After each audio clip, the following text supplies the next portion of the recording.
Welcome once again to The Breakfast on Plus TV Africa. The questions and conversations concerning what happened in Ikoyi in Lagos on Monday, continue, of course, to come left and right. The questions are never ending, basically. The Lagos State Governor yesterday, of course, made mention that there's a committee that has been set up. He, of course, named certain members of the committee that would look into the incident and try to figure out exactly who should be held responsible and what exactly happened to prevent another occurrence of such a very, very terrible incident. We're speaking this morning with a concrete technologist. His name is Mr. Collins Balogun, who has a lot of experience with regards architecture and building. Good morning, Mr. Balogun. Thank you very much for joining us. Good morning, guys. How are you guys doing today? Very well, thank you. Yes, we are. All right. So, of course, like I've said, there's so many questions that, need to be asked, right from what may have led to this disaster. Of course, there's going to be questions concerning, is a 15-story building, or it was meant to be a 15-story building and then eventually was pushed to 20 or 21. Everyone is, asking these questions. But I want you to speak with regards what you think could have led to the collapse of this building.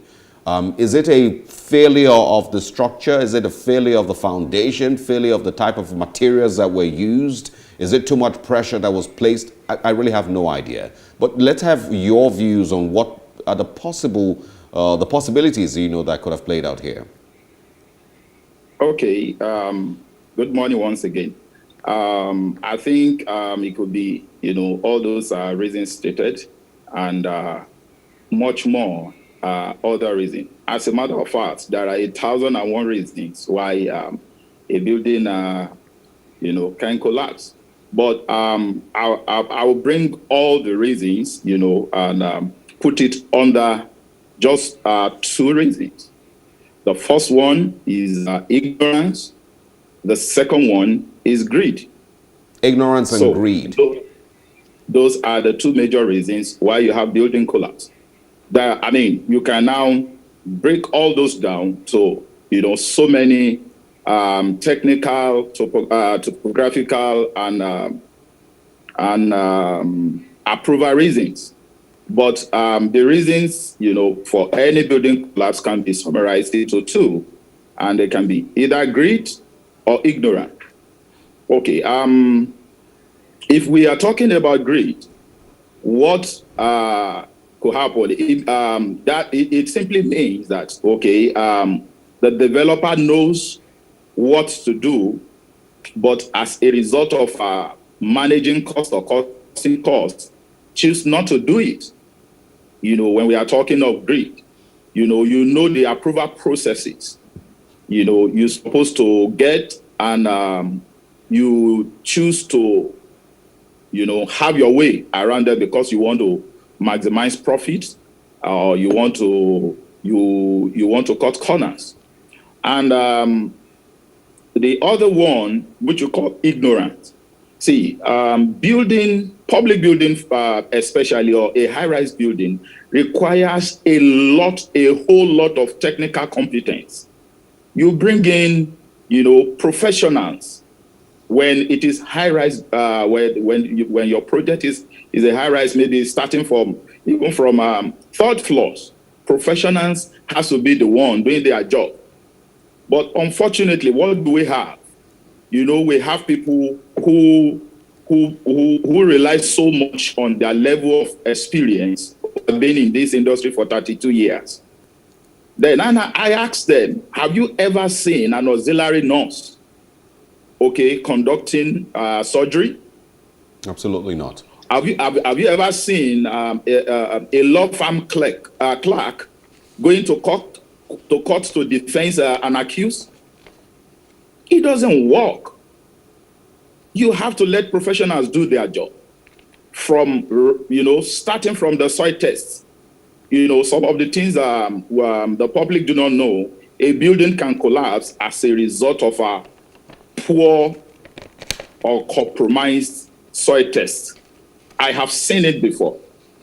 Because before you put your building on, the geoethics consultant have to come and conduct what we call soil tests. if they are conducting the soil tests and the soil samples are not picked at random, it could cause a problem.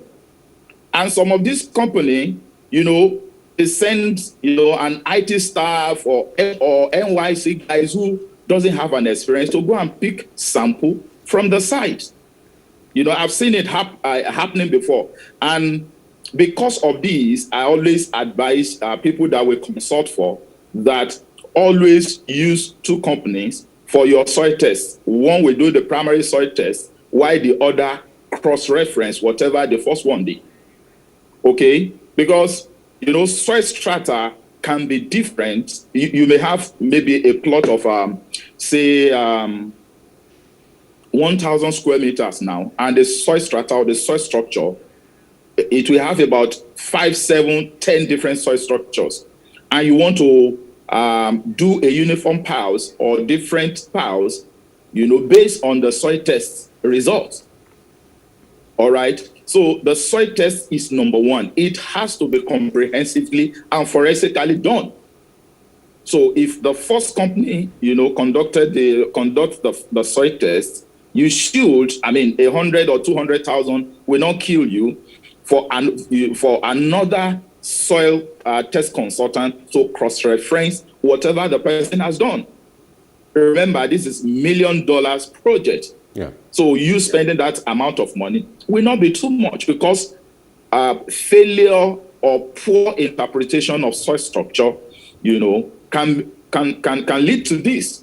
Okay. So that's on on the soil level, because I'm Yes. completely ignorant with regards architectural and building terms, but that's on the soil level. As we go higher in this building, what are the things that could also be challenges? I've seen people also talk about whether they're using metal poles or they're using bamboo to set up the structure all the way up. How important are these factors here and there? Right. The next most important thing is the type of foundation. The soil test will determine the type of foundation you do. Meanwhile, it is generally assumed that the higher your structure, the deeper the foundation should be. There are two types of foundation. Basically, there is what we call shallow foundation, and there are deep foundation. Okay, if you are going on high rise and you have a good soil strata or a good soil, you can go on a shallow foundation, but you're going to increase number of piles. These are all the work of structural engineers. Yeah. Even though I'm a concrete technologist, I do not have the competency. There are core professionals, just as we have in medical world. You have general practice doctor, you have surgeon, you have, all sorts. So a general practice surgeon, a general practice doctor is not requested or is not required to do a surgery. You have a surgeon. Okay, so and that's how it is. And when you come to what people see as building, that is what you see from the first floor, the second floor, the specialists also, they are the one that is going to design the building. Meanwhile, after you install your pile, you are going to do something what we call load tests on your pile.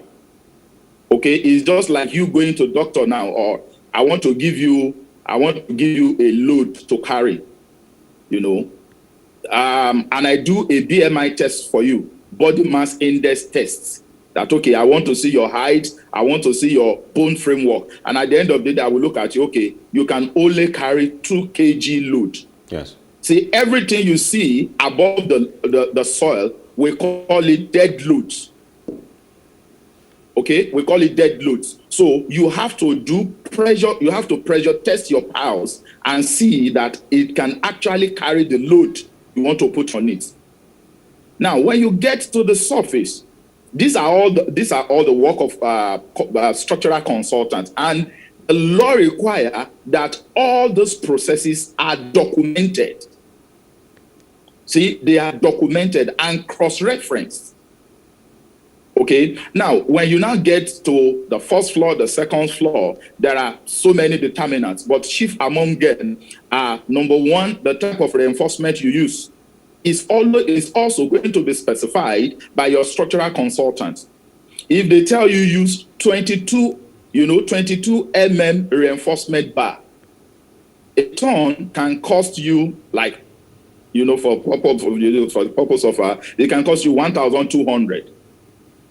But 15 bar will cost you 650 naira. 11 bar can cost you 350 naira. Those are the places that developers or people who grid control, are cutting costs. So if it's on the specification that use 15 reinforcement bar, don't use 11 It has implication because they are the one that has done all the load calculation. Yeah, but I'm sure that while they are investigating this, they will be able to figure out the millimeter, the bars, that were used for this particular project, and if they were adequate. Definitely, all of that is going to be done. Okay, so let's look at another factor again, just as you have mentioned, because we're just also trying to dig deep and understand what could be responsible for the collapse of that, structure and building. Now, on the other hand, you have some quotas saying that there's always, some compromise on the side of government official who should be, who should give the approval, who should give the go-ahead for these structures to be erected. So what are your thoughts? Right now, you have words on the street saying, yes, it's possible that maybe those agencies that are created by government to give, the building permits, the town planning and what have you, probably would have compromised and we would not be here. I'd like to share your thoughts on that. Right. For me personally, I'll tell you this. Intention matters. Okay? No matter how much of control you put in place, if the party involved does not have good intention, it's very difficult, for any government or anybody to do anything. You have a husband and wife at home, and the husband still go out to cheat, or the wife still go out, and either of the spouse will not know. Why? Because intention. Okay, what is most important is that the developer, whosoever that is in charge of the project, has a right intention. I made mention of this. Right intention is the most paramount. Now, on the on the side of the government, I would say, Lagos State government, they have the best or the most potent building control parastatal in the whole of Nigeria. They are doing a whole lot. However, just like when we watch, what do you call it? A plane has an accident, they will investigate and learn from it and reintegrate lesson learned into the process. The government has to look at the whole process, of a building approval end to end, and they have to look at the processes again. From my own experience and understanding, if you want to build the high-rise building, you have to invite the Lagos State building collapse. They will come and take your cube tests. The structural engineer will have to submit reinforcement. That is the tensile strength report for the reinforcement. All of this has to be documented, submitted to the government. Now, the next question is, are these things really done? That's number one. Number two, are they done on site? What I'm trying to say is that, even when Lagos State building collapse board come to your site to pick your concrete cube sample, for instance, they can make that batch to meet requirements. Okay? And the subsequent one, when these guys have left, can be compromised. And that's why I say intention matters. Okay? But at the same time, I think the government has to put in place more stringent measure, okay, what I call checklists, right? From every step on the way, they have to, they have to be checking the building. When they get to the second floor, they tell them to stop and do an integrity test, before they move on. This is very important. Well, of course, yeah, go ahead. Go ahead. You can wrap up. yes, of course, these are the primary responsibilities of our structural consultants and architects on the project. When you design a building, for instance, as structural consultant, you take all these all these tests, you file them and submit them to the government.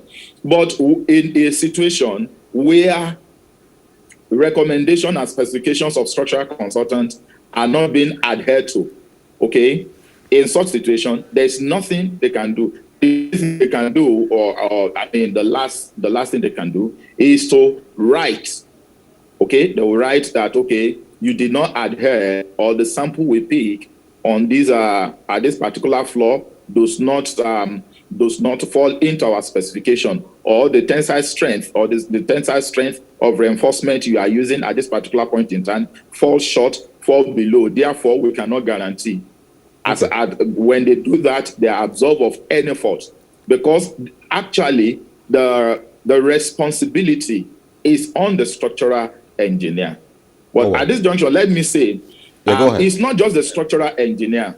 There are agglomerations of professionals. For instance, the cost estimators, the architects, and of course, the concrete technologists.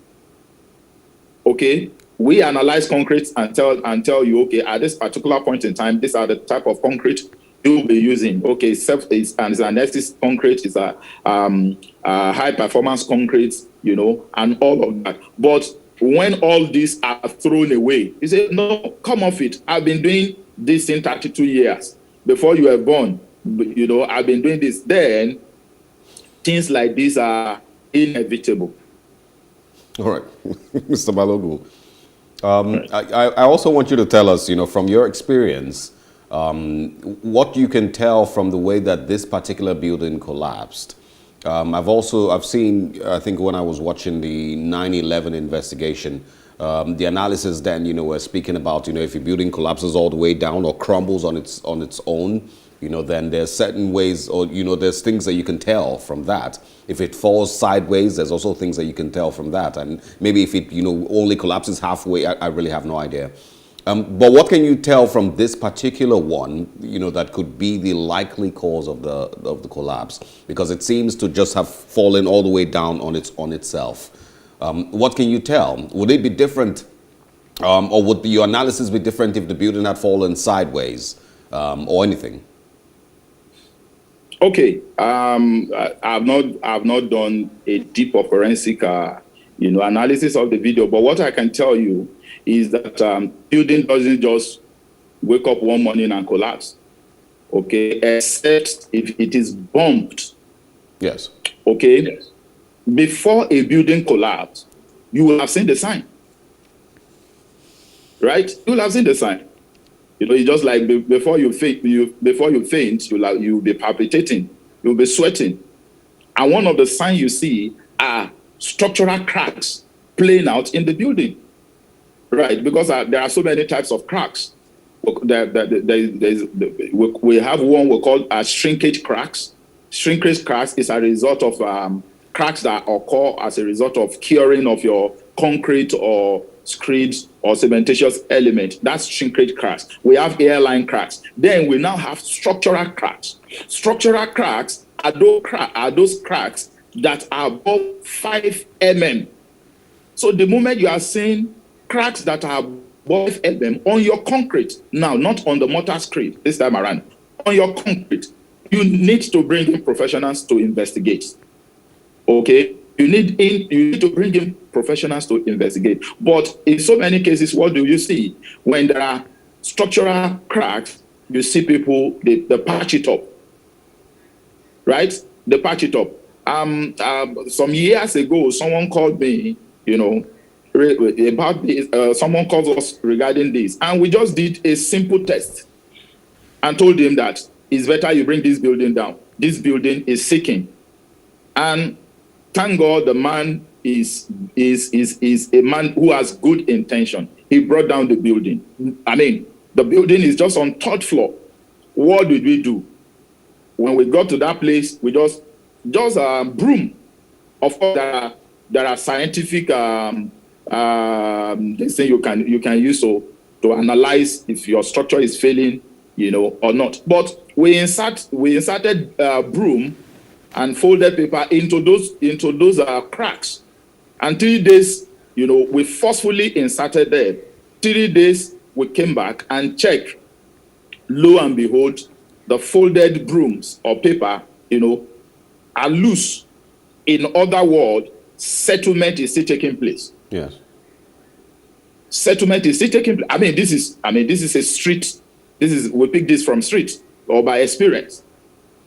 So this one, from what you're saying, you can't necessarily tell what may have led to this one or this particular collapse. If it is a bad structure, bad foundation, poor building materials, improper use of the poles that you mentioned earlier. It can't be. You can't tell, just by looking at the way that this one crashed or collapsed.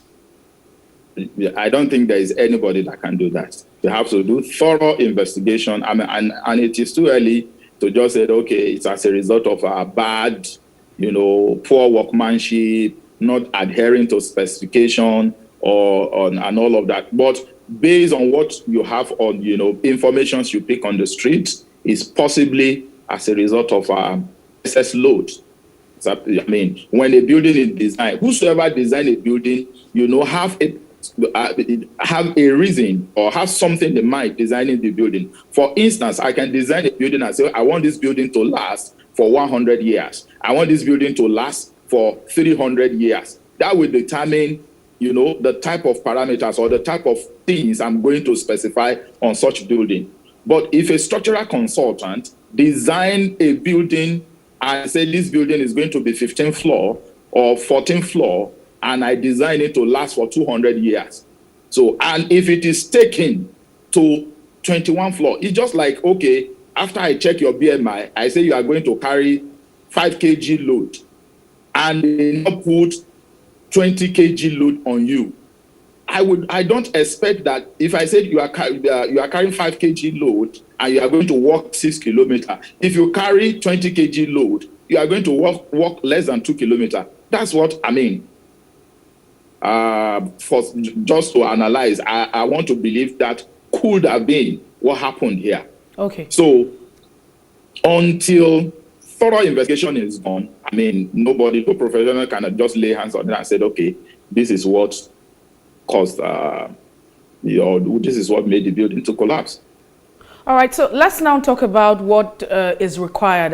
For instance, I'm sure that a lot of persons would, in the nearest future want to have, such structures. As an expert and a professional, what procedures should be observed to erect such a structure? Okay, thank you very much. The procedure is very simple. Use the professionals. Make yourself available of latest information out there. For instance, ensure that your building are watertight. Okay, ensure that your buildings are watertight. Ensure that there are no water seepages. So you have to use waterproofing additive. Ensure that you use concrete additive to increase the strength of your concrete. It's going to save you cost. Ensure that structural engineer or structural consultant is the one that is the one that design your building. Adhere to specification. When you adhere to specification and make use of structural consultants, you have transferred the risk to them. Okay, because this is not your profession. They are the one that are professional, and when they advise you, when you follow the advice, if anything happened to the building, you have transferred the risk to them. On this case now, for if the structural consultant specification is adhered to, then it's the structural consultant that will be held liable. But above all, you have to be proactive. Think ahead.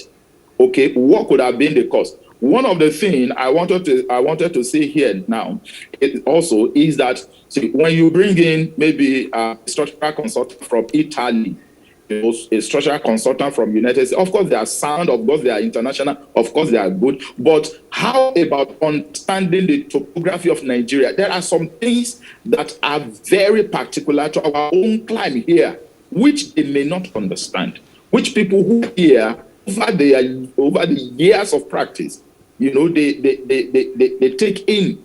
Therefore, they can guide you through it. So for whosoever that want to build high rise, we advise that they make use of professionals. Ask for, advice. Let professionals take the risk of it. It's as simple as that. There's some people who say, oh, it's very expensive and all of that. If you need a professional, a professional service, then you expect that at least you are going to pay a little more. If with buildings or concrete, just as we used to say back in school, concrete have life. Building have life. Building are just like human beings. Okay, you need to check them, test them, from time to time.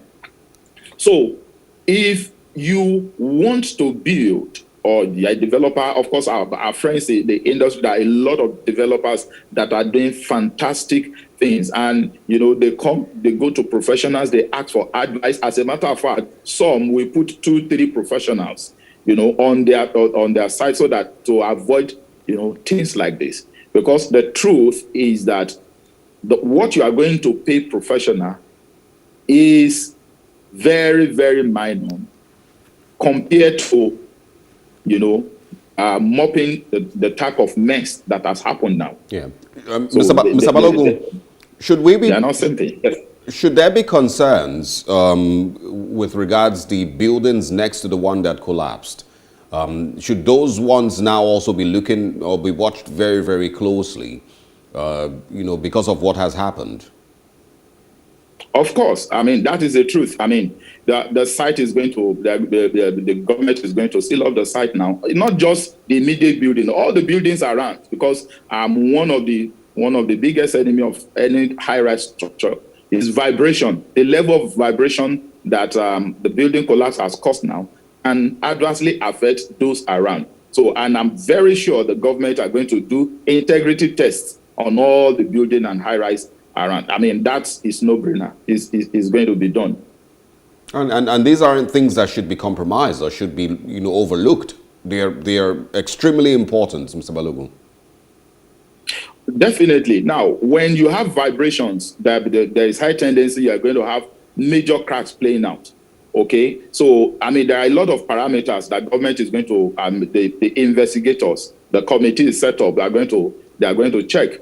Okay, if you now have major cracks, maybe the foundation of such building has been compromised as a result of the vibration or the impact or the fall of the high rise. I mean, the one that has happened. Yes. There is no. I mean, there won't be any other option than to bring those buildings down. Oh, wow.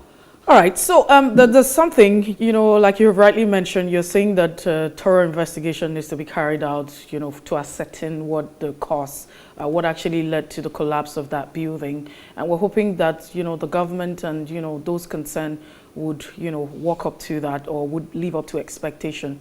Right. But let's also look at something that the state government has actually done in a bid to limit the frequency of collapse building or collapse incident in Lagos. The government has decided to launch or launch a rebranded certificate of completion and fitness.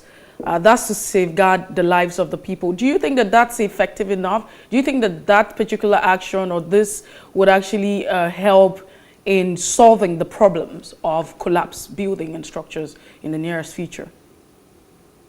Well, I want to believe it, but the truth of the matter, just as I reiterated earlier on, is the intention. We are all Nigerians and we know what is happening. People can always have their way when the intention is not right. I mean, I learned this particular building was closed or sealed off for some months. What happened? Why was it reopened? You know, I mean, they can say, okay, the integrity test is conducted. Are you sure it's not paper integrity tests, right? So, like I said, in this part of the world, intention is number one thing. When your intention is right, if government put a stringent processes in place, you're ready to go through it, even above and beyond what government put in place. So number one is intention.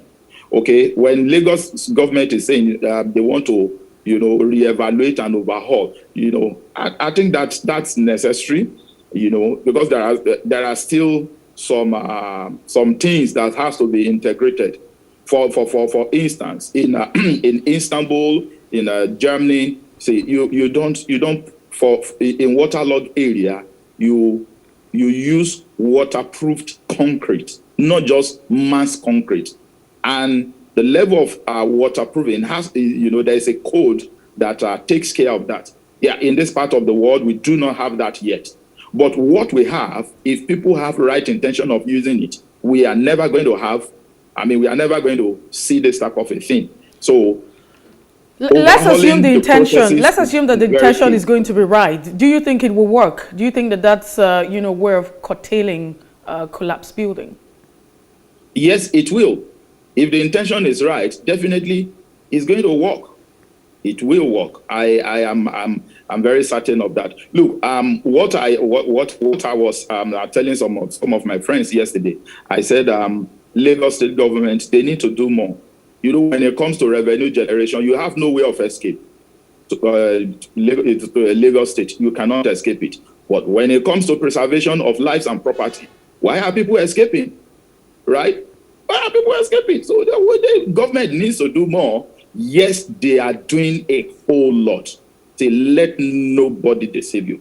The government of Lagos State, they are doing a whole lot, but they need to do more. So they need to rejiggle the processes, put more control measures. And if we don't have total elimination, at least we're going to have reduced building collapse in Nigeria. All right. Now let's look at what currently is going on at the site. I've been questioning, the rescue efforts that are currently going on over there. I'm sure you've also seen videos, you've seen those clips and pictures. Do you think that it is being done the right way, from what you're aware of? Do you think that there's more that they probably should be doing in order to, have a chance of saving lives? Well, that question is neither here nor there. Expected and the reality. We make use of what we have. Oh, maybe in another climb they will have, what do you call it? All sorts of paramedics in place. You have, helicopter, sniffing dogs, and all of such. But what do we have? Yes, it could be better. We can have all these things in place, but we don't have them now. And with the best they are doing, we have to encourage them, to do more. I criticizing and say, no, this is rubbish. They are doing their best, based on equipment and what is available, And emergency rescue in Lagos has been phenomenal compared with other states. Okay, so we have to give it up to Lagos. They are trying, but can they do more? The answer is yes. Right? When you score 3 out of 10, it's still a mark. It's better than those that didn't come to school at all. So we need to encourage the government to do more. Can there be a better rescue procedure, method or procedure? The answer emphatically is yes. The answer is yes. But we need to encourage the government to do more. Absolutely, and I'm really just hoping that we hear some good news, because every single day that passes and every minute counts for those who are still buried under that rubble and fighting for a chance to stay alive. Every single minute that passes is very, very important. So I'm hoping that, yes, would encourage the Lagos State government to continue to do what it should do, but, that there is some miracle and more people are brought out of that rubble alive. The questions will continue, and I know that we'll eventually also get to the question with regards Lagos State itself and the way that these areas are set up with regards rescue and emergencies. For example, when this happened on Monday, I was in traffic in Ikoyi when it happened, and I know that it took an hour, maybe up to 2 hours before proper rescue equipment eventually got there, and that's not encouraging in any way. So a lot of these questions will continue to be asked, somehow, some way. Is there a little bit more that you can share with us concerning the quality of building materials that are found in Nigeria? Is this something that also is a problem that is not spoken about enough? Yeah, the quality of building material, of course, is one of the reasons. But just like I tell people that ask me, just like if you go to the market, you can buy some clothes. A yard will be 600, and there's clothes. A yard will be 7,500. Okay, so I mean, you can buy a car for 500,000 or 1 million. You can buy a car for 25 million. So, but you are the one that's going to, specify that, okay, this is the quality of what I want. When it comes to high-rise building, government, have a measure, an expectation, which is carried out by structural consultants. For instance, the reinforcement, which is responsible for the tensile strength of the building. Before procurement or purchase of reinforcement, the structural consultant will insist that they pick sample of that reinforcement and go and test the strength at the lab. Okay? And if it falls below the expected strength, they are not going to use it. Okay? So, building material, the quality of building material out there, yes. I mean, 9 yards, there are poor, there are good ones, and there are premium. Okay, there are premium, and that's how it is all over the world. That's how it is. But whosoever that is developing must now choose. But at the same time, there are modern technologies, like concrete additives, like waterproofing additives, like injections, silane and organized silane injections into concrete and buildings that can help. All right. There are quality building material in the market, and there are fake. The choice is on everyone that wants to build. Either you go for fake or for quality. Of course, I know that government have a role to play by regulating, ensuring that the quality of building material brought to the market, meet a particular level of, a level of quality. But at the same time, the choice is on everyone that want to build to try as much as possible to, to go for the quality one. And how do you go for the quality one? Before you buy, ask for the certificates, the certificate of quality, ISO or SO or SON, and also pick sample, go to lab and have them tested.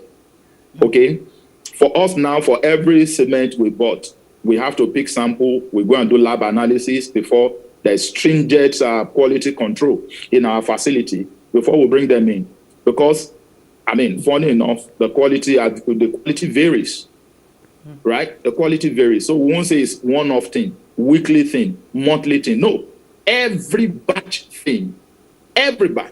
we subject them to quality test. If it passes, we take them in. If it does not pass, we reject them to whosoever that supply. Even to the sand, the silica sand, we subject them to stringent quality, measurement. And this is what we are going to recommend for every one of us. You have to do this. This is the only way you can get in. You can get good and quality material into your project. Okay, so like just to buttress your point again, I know that you have mentioned that yes, government has a role of regulating, and then you also have it on those who are building, developers, and all of that to ensure that they get the right material. But at whose end do we control? At whose end should we stop it? At whose end should we ensure that we don't get to this point? So should it be on the part of government or on the people? Who should we, at whose end should all of this stop at? Okay, I mean, there are sequence to this oversight function, primary functions. Okay, the government is the regulatory, the big boss, the regulatory body, but the consultant is there to ensure that government regulatory expectations are carried out. Right? They are carried out. For instance, now with grade concrete by megapascal MPAs, okay, when they say if it is designed that okay, your concrete for the mother slab, the ground slab, it has to be 30 MPa. The consultant will give you for you to achieve 30 MPa. This is a cement requirement. This is the sand requirement. This is granite requirement. If you follow that requirement, you are going to meet it. And the specifications still say that when you follow those requirements, take your cube test and go to the lab. Okay, go to the lab and ensure that that particular requirement is met. So where did it stop? Is end to end. Primary oversight, secondary oversight, but they are all expectations and specifications. So right from the government to the consultant to the owner, everybody have a role to play.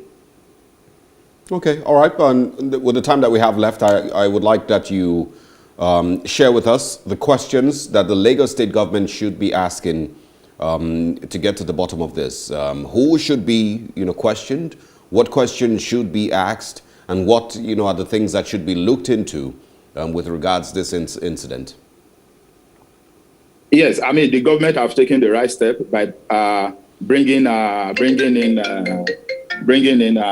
committee, okay, bringing in committee, and it's going to be consistent of professionals, okay, structural consultants, people that have experience in the industry. So that's what is most important. Yes. Okay, because everybody have their own area of expertise. For instance, the geotechnics guy, they are going to take samples of the soil and actually go and reevaluate. Then from that they will know, oh, okay, these what do you call it? These piles are not deep enough. Okay, the piles are not deep enough based on this soil test. Are they loose soils? Are they loamy soil? What is the CBR ratio of the soil? Is the foundation right? So all of this, I mean, is very, very deep. It's very, very deep. So all of these are going to be put into consideration in the course of their investigation. So it's not what we can just say, okay, it's just going to be one person. The committee, I want to believe, will involve concrete technologists, structural engineers, architects, geotechnics, that is the soil engineers and all of that. So everybody will face their area of core competence, and they are going to agglomerate the reports and come out with the total, the final findings. Okay, well, we would, of course, continue to follow this story as it develops. And, of course, we're looking forward to bringing you back when more questions emerge that need to be answered.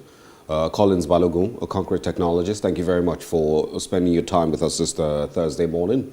And, of course, I'm sure that you also wish that there's more people found, in that rubble alive.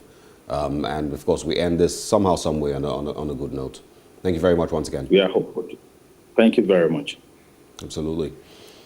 And this is where we will be wrapping up the conversation this morning. It's a really, really sad event here in Lagos, and we will continue to follow up and, of course, give you updates as often as they emerge right there from Ikoyi.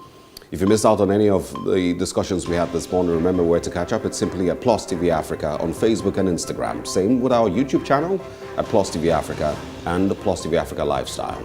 I am Osaogi Ogbonwa. And I am Messi Boko. Do have a great Thursday.